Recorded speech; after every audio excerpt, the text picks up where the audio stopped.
10, 11, 12 ಪ್ರತಿಯೊಂದು ತಾಲೂಕುಗಳಲ್ಲೂ ಕೂಡ ಇವತ್ತು ಅಂತಾರಾಷ್ಟ್ರೀಯ ಮಹಿಳಾ ದಿನಾಚರಣೆಯನ್ನ ಬಾಗಲಕೋಟೆಯ ನಾರಿ ಶಕ್ತಿ ಸಮಾವೇಶ ಹಾಗೂ ಸಾಧಕಿಯರಿಗೆ ಸನ್ಮಾನ ಕಾರ್ಯಕ್ರಮ ಅಂತೇಳಿ ಹಮ್ಮಿಕೊಂಡಿದ್ದೀವಿ.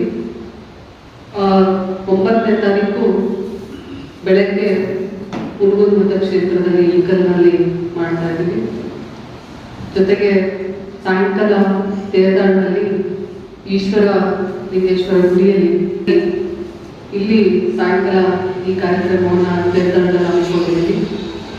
10ನೇ ತಾರೀಕು ಸಾಯಂಕಾಲ ಬಾಗಲಕೋಟೆಯಲ್ಲಿ ಅಂತಾರಾಷ್ಟ್ರೀಯ ಮಹಿಳಾ ದಿನಾಚರಣೆಯನ್ನು ಹಮ್ಮಿಕೊಂಡಿದ್ದೀವಿ. 11ನೇ ತಾರೀಕು ಬಾದಾಮಿ ಹಾಗೂ 12ನೇ ತಾರೀಕು ಜಮಖಂಡಿ ಮತಕ್ಷೇತ್ರದಲ್ಲಿ ಈ ಒಂದು ಕಾರ್ಯಕ್ರಮವನ್ನು ಹಮ್ಮಿಕೊಂಡಿರುವಂತಹ ನಿಟ್ಟಿನಲ್ಲಿ ಇವತ್ತು ಸಾಕಷ್ಟು ಕಲಾವಿದರು ಸಾಧಕಿಯರು ಈ ಕಾರ್ಯಕ್ರಮಕ್ಕೆ ಆಗಮಿಸ್ತಾ ಇದ್ದಾರೆ. ಕಾಮಿಡಿ ಕಿಲಾಡಿಯ ಕಲಾವಿದರಾಗಿರ್ಬೋದು, ಗಾಯಕಿಯರು ಸೈಯದ ಸುಹಾನ ಹಾಗೂ ಹಲವಾರು ಇನ್ನ ಗಾಯಕಿಯರು ಹಾಗೂ ನೃತ್ಯಗಾರರು ಹಾಗೂ ಹಲವಾರು ಕ್ಷೇತ್ರದಿಂದ ಈ ಒಂದು ಕುರಿತು ಮಹಿಳೆಯರ ಕುರಿತು ಉಪನ್ಯಾಸ ನೀಡಲು ಕೂಡ ಭವ್ಯ ನರಸಿಂಹಮೂರ್ತಿಯವರಾಗಿರ್ಬೋದು, ಆ ಜೊತೆಗೆ ಇನ್ನ ಹಲವಾರು ಸಿನಿಮಾ ತಾರೆಯರು ಕೂಡ ನಾವು ಪ್ರಯತ್ನ ಮಾಡ್ತಾ ಇದ್ವಿ. ಶಿವರಾತ್ರಿ ನಿಮಿತ್ತ ಬೇರೆ ಬೇರೆ ಭಾಗದಲ್ಲಿ ಅವರು ಕಮಿಟ್ ಆಗಿರುವಂತ ನಿಟ್ಟಿನಲ್ಲಿ ನಮಗೆ 9ರಿಂದ 12ರವರೆಗೂ ನಾವು ಈ ಕಾರ್ಯಕ್ರಮಗಳನ್ನ ಹಮ್ಮಿಕೊಂಡಿರುವಂಥದ್ದಲ್ಲಿ ಒಂದು ದಿನ ನಾವು ಸಿನಿಮಾ ತಾರೆಯರನ್ನ ಕರೆಸ್ತಾ ಇದ್ದೀವಿ. ಅವರು ಡೇಟ್ ಕೊಡ್ಬೇಕು, ಇವತ್ತು ಯಾರಾಗಲಿದ್ದಾರೆ ಅಂತೇಳಿ ನಾವು 3-4 ಜನಕ್ಕೆ ನಾವು ಅವ್ರಿಗೆ ನಾವು ಬರಬೇಕು ಅಂತೇಳಿ ಆಮಂತ್ರಣವನ್ನು ನೀಡಿದ್ದೀವಿ. ಅವರು ಇವತ್ತು ಮಧ್ಯಾಹ್ನದೊಳಗೆ ಕನ್ಫರ್ಮ್ ಮಾಡ್ತೀನಿ ಅಂತ ಹೇಳಿದ್ದಾರೆ. ಪ್ರೇಮ ಅವರು ಕೂಡ ಬರ್ತೀನಿ ಅಂತ ಹೇಳಿದ್ದಾರೆ. ಹೀಗಾಗಿ ನಾವು ಸಿನಿಮಾ ತಾರೆಯರು ಇನ್ನೂ ಹಲವಾರು ಜನ ಬರುವಂತ ನಿರೀಕ್ಷೆ ಹಾಗೂ ಕಿರುತರ ನಟಿಯರು ಧಾರಾವಾಹಿ ನಟಿಯರಾಗಿರ್ಬೇಕು, ಅವರು ಕೂಡ ಈ ಒಂದು ಕಾರ್ಯಕ್ರಮಗಳಲ್ಲಿ ಬರ್ತಾರೆ. ಎಲ್ಲ ತಾಲೂಕಲ್ಲೂ ಹಮ್ಮಿಕೊಂಡಿರುವಂತ ನಿಟ್ಟಿನಲ್ಲಿ ಇವತ್ತು ಎಲ್ಲಿ ಸಾಧ್ಯ ಆಗುತ್ತೋ ಅಲ್ಲಿ ಕಿರುತರ ನಟಿಯರನ್ನ, ಎಲ್ಲಿ ಸಾಧ್ಯ ಆಗುತ್ತೋ ಅಲ್ಲಿ ವಿಶೇಷ ಗಾಯಕಿಯರನ್ನ, ಈ ಥರ ಎಲ್ಲ ಒಂದು ಕಲಾವಿದರನ್ನ, ಅದರ ಜೊತೆಗೆ ನಮ್ಮ ಲೋಕಲ್ ಕಲಾವಿದರಿಗೆ ನಾನು ಸಾಕಷ್ಟು ಒತ್ತನ್ನು ನೀಡ್ತಾ ಇದ್ದೀನಿ. ನೃತ್ಯ ಪ್ರದರ್ಶನ ಆಗಿರ್ಬೋದು, ಗಾಯನ ಆಗಿರ್ಬೋದು, ಜನಪದ ಗೀತೆಗಳಾಗಿರ್ಬೋದು, ಇಲ್ಲಿರುವಂತವ್ರಿಗೆ ವಿಶೇಷ ಸ್ಥಾನಮಾನವನ್ನು ಕೊಟ್ಟು ಇದಕ್ಕೆ ಯಾರು ಇದರಲ್ಲಿ ಬಯಸ್ತಾರೋ ಖಂಡಿತವಾಗ್ಲೂ ನನ್ನನ್ನು ಸಂಪರ್ಕಿಸಿ ನಾನು ಅವ್ರಿಗೂ ಕೂಡ ಅವಕಾಶವನ್ನ ಆ ತಾಲೂಕಿನ ವೇದಿಕೆಯಲ್ಲಿ ನಾನು ಕಲ್ಪಿಸ್ಕೊಡ್ತೀನಿ. ಮೊದಲನೇ ಆದ್ಯತೆ ನಮ್ಮ ಜಿಲ್ಲೆಯ ಕಲಾವಿದರಿಗೆ ನಾನು ಕಲ್ಪಿಸ್ಕೊಡುವಂತ ಆಲೋಚನೆ ಕೂಡ ಇದೆ.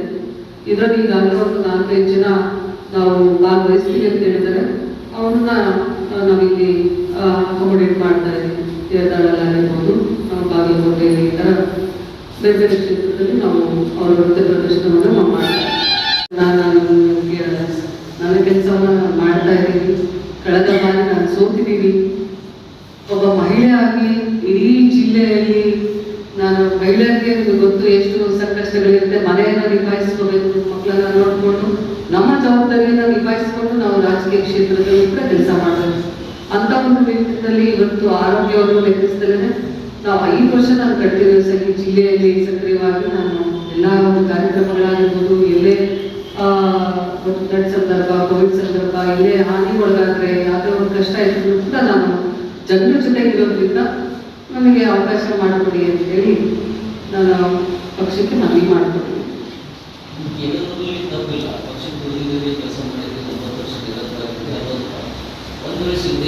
ಯಾವ ನಡೆಯನ್ನು ತಗೊಂಡ್ರು, ಯಾವ ಒಂದು ಜಿಲ್ಲೆಯ ಜನರು ಯಾವ ತೀರ್ಮಾನ ತಗೊಂಡ್ರು ಅದಕ್ಕೆ ನಾನು ಬರ್ತಾ ಇದ್ದೀನಿ. ನನ್ನ ಜಿಲ್ಲೆಯ ಜನರಿಗೋಸ್ಕರ ಇವತ್ತು ನಾನು ಸಂಸದರಾಗಬೇಕು ಅನ್ನುವಂಥದ್ದನ್ನು ನಾವು ಮಾಡಿಕೊಟ್ಟಿರೋದು. ಜಿಲ್ಲೆಯ ಜನರು ಮತ್ತೊಮ್ಮೆ ನನ್ನ ಜಿಲ್ಲಾ ಪಂಚಾಯತಿ ಅಧ್ಯಕ್ಷರಾಗಿ ಸೇವೆಯನ್ನು ಪರಿಗಣಿಸಿ ಮತ್ತೊಮ್ಮೆ ನನ್ನ ಸೇವೆ ಬೇಕು ಜಿಲ್ಲೆಗೆ ಅನ್ನುವಂಥದ್ದನ್ನು ಜಿಲ್ಲೆಯ ಜನರ ಆಸೆ ಆಗಿದೆ. ಜಿಲ್ಲೆಯ ಜನರು ಯಾವ ಒಂದು ನಡೆಯನ್ನು ತಗೊಂಡ್ರು. ಇವತ್ತು ಪಕ್ಷದಲ್ಲಿ ಟಿಕೆಟ್ ಸಿಗುತ್ತೆ ಅನ್ನೋ ಪೂರ್ತಿ ವಿಶ್ವಾಸ ನನಗಿದೆ. ಅದು ಮುಂದಿನ ದಿನಮಾನದಲ್ಲಿ ನೋಡೋಣ. ಆದರೆ ಇವತ್ತು ಸಂಪೂರ್ಣವಾಗಿ ಸಿಗುವ ವಿಶ್ವಾಸ ಇದ್ದಾಗ ಮುಂದಿನ ಬಗ್ಗೆ ಆಲೋಚನೆ ಮಾಡುವಂಥದ್ದು ಇನ್ನ ಅಗತ್ಯ ಇಲ್ಲ ಅಂತ ಹೇಳಿ ನಾನು ಭಾವಿಸ್ತೀನಿ. ಉಳಿದವ್ರ ಬಗ್ಗೆ ನಾನು ಮಾತಾಡೋಕ್ಕೆ ಬಯಸಲ್ಲ. ನಮ್ಮ ಜಿಲ್ಲೆಯಲ್ಲಿ ನಾವು ಸಮರ್ಥ ಇದ್ದಾಗ ನಮಗೆ ಅವರೆಲ್ಲರೂ ಕೂಡ ಅಪ್ಲಿಕೇಶನ್ ಕೂಡ ಸಲ್ಲಿಸಿಲ್ಲ. ನಾವೆಲ್ಲ ಪ್ರಿಯಾಂಕ್ ಖರ್ಗೆ ಬಂದಾಗ ನಾವು ಅರ್ಜಿನ ಸಲ್ಲಿಸಿದೀವಿ. ಒಂದು ಪ್ರೊಸೀಜರ್ ಇರುತ್ತೆ, ಇವತ್ತು ಅರ್ಜಿನ ಸಲ್ಲಿಸಬೇಕು, ಅದನ್ನು ಪರಿಶೀಲನೆ ಮಾಡಬೇಕು, ಎಲ್ಲವನ್ನೂ ಕೂಡ ಇರೋದ್ರಿಂದ ಇವತ್ತು ನಾವು ಅರ್ಜಿಯನ್ನ ಸಲ್ಲಿಸಿದೀವಿ. ಇವತ್ತು ಪಾರ್ಟಿಯ ಒಂದು ಶಿಷ್ಟಾಚಾರ ಕಟ್ಟುನಿಟ್ಟು ಇದೆ, ಅದ್ರ ಪ್ರಕಾರ ನಾವು ಹೋಗಿದ್ದೀವಿ. ನಮ್ಗೆ ಒಂದು ಅವಕಾಶ ಮಾಡಿಕೊಡಿ ಅಂತೇಳಿ ನಾನು ಒತ್ತಾಯ ಮಾಡ್ತಾ ಇದ್ದೀನಿ. ಯಾಕಂದ್ರೆ ಕಳೆದ 9 ವರ್ಷದಿಂದ ನಾವು ಇವತ್ತು ಕ್ಷೇತ್ರದಲ್ಲಿ ಸಮಾಜ ಸೇವೆಯನ್ನ ಮಾಡಿಕೊಂಡು ನಮ್ಮ ಬಾಗಲಕೋಟೆ ಜಿಲ್ಲೆಯಲ್ಲಿ ಎಲ್ಲರ ಆಗುಗಳಿಗೆ ಹಾಗೂ ಜಿಲ್ಲೆಯ ಪ್ರತಿಯೊಂದು ಗ್ರಾಮಗಳಿಗಾಗಿರ್ಬೋದು, ತಾಲೂಕುಗಳಿಗಾಗಿರ್ಬೋದು ಈಗಾಗಲೇ ಸಂಪರ್ಕ ಇರುವಂತ ನಿಟ್ಟಿನಲ್ಲಿ ಇದು ನನ್ನ ಒತ್ತಾಯದಿಂದ ಜನರ ಒತ್ತಾಯ ಅಂತ ಹೇಳಕ್ ಬಯಸ್ತೀನಿ. ಈಗ ಸಾಕಷ್ಟು ಯುವಕರು ಹಾಗೂ ಹಿರಿಯರು ಎಲ್ಲ ಕರೆ ಮಾಡ್ತಾ ಇದ್ದಾರೆ, ಮೇಡಮ್ ಅವರಿಗೆ ಟಿಕೆಟ್ ತಗೊಂಡು ಬರಲೇಬೇಕು, ಇದೊಂದ್ಸರಿ ನೀವು ಇಟ್ಕೊಡ್ಲೇಬೇಕು ಅನ್ನುವಂಥದ್ದು ಎಲ್ಲ ನಮ್ಮ ಜಿಲ್ಲೆಯ ಜನರ ಒಂದು ಒತ್ತಾಯ ಆಗಿದೆ. ಈ ನಿಟ್ಟಿನಲ್ಲಿ ನನ್ನ ಪಕ್ಷಕ್ಕೂ ಕೂಡ ಇದನ್ನ ನಾನು ತಿಳಿಸಿದ್ದೀನಿ. ಇವತ್ತೆಲ್ಲ ಒಂದು ಪಕ್ಷ ನೀಡಿದಂಥ ಜವಾಬ್ದಾರಿಗಳು, ಉಪಚುನಾವಣೆಗಳಾಗಿರ್ಬೋದು, ಪಕ್ಷದ ಒಬ್ಬ ರಾಜ್ಯ ಮಹಿಳಾ ಉಪಾಧ್ಯಕ್ಷರಾಗಿ ಕೆಲಸ ಮಾಡಿದ್ದೀವಿ, ಸ್ಟೇಟ್ ಜನರಲ್ ಸೆಕ್ರೆಟರಿ ಆಗಿ, ಪ್ರಧಾನ ಕಾರ್ಯದರ್ಶಿಯಾಗಿ ಕೆಲಸ ಮಾಡಿದ್ದೀವಿ. ಹಲವಾರು ಪಕ್ಷ ಜವಾಬ್ದಾರಿ ಕೊಟ್ಟಿದ್ದು, ಎಲ್ಲ ಜವಾಬ್ದಾರಿಗಳನ್ನು ನಿಭಾಯಿಸಿದ್ದೀವಿ.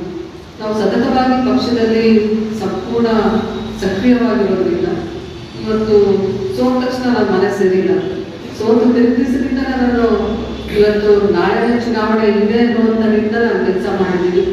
ಇವತ್ತು ಸೋತ ಸಂದರ್ಭದಲ್ಲಿ ಎಷ್ಟೋ ಜನ ಹತಾಶಗೊಂಡು ಇವತ್ತು ಬೇರೆ ಒಂದು ಇದರಲ್ಲಿ ಮನೆ ಸೇರ್ತಾರೆ. ಚುನಾವಣೆ ಬಂದಾಗ ನಾನೇನಂತಾರೆ, ಬಟ್ ನಾನು ಚುನಾವಣೆ ಸೋತಾಗಿದ್ದರೂ ಮತ್ತೆ ನಾನು ಪಾರ್ಲಿಮೆಂಟ್ಗೆ ನಿಲ್ಬೇಕು ಅನ್ನುವಂಥದ್ದು. ಯಾಕಂದ್ರೆ ಇವತ್ತು ಎಲ್ಲಿ ಸೋತಿದ್ದೀವಿ ಅಲ್ಲೇ ಗೆಲ್ಬೇಕು ಅನ್ನುವಂಥದ್ದು ನನ್ನ ಒಂದು ಮನದಾಸೆ. ನಾನೆಲ್ಲೂ ಕೂಡ ಒಂದು ಅಸೆಂಬ್ಲಿ ಚುನಾವಣೆಯಲ್ಲಿ ನಾನು ಟಿಕೆಟ್ ಅನ್ನ ಕೇಳಿಲ್ಲ, ಯಾವುದೇ MLC ಕೇಳಿಲ್ಲ, ಕಳೆದ ನಿಗಮ ಮಂಡಳಿಗಳನ್ನ ಕೊಟ್ಟು ಅಲ್ಲೂ ಕೂಡ ಕೇಳಿಲ್ಲ.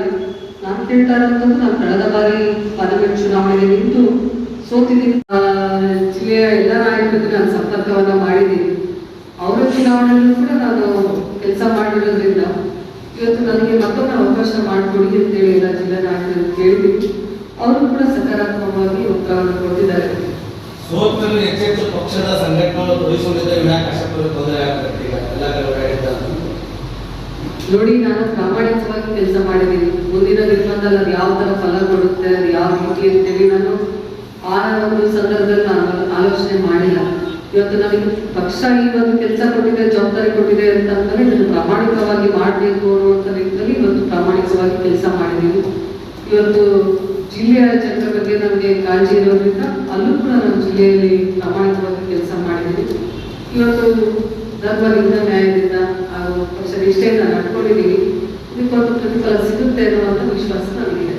2024ರ ಲೋಕಸಭಾ ಚುನಾವಣೆಯಲ್ಲಿ ಖಂಡಿತ ಈ ಸರಿ ಖಂಡಿತವಾಗೂ ಗೆಲ್ತೀನಿ ಅನ್ನೋ ವಿಶ್ವಾಸ ನನಗಿದೆ. ಇದೊಂದು ಬಾರಿ ಅವಕಾಶ ಮಾಡಿಕೊಡಿ ಅನ್ನುವಂಥ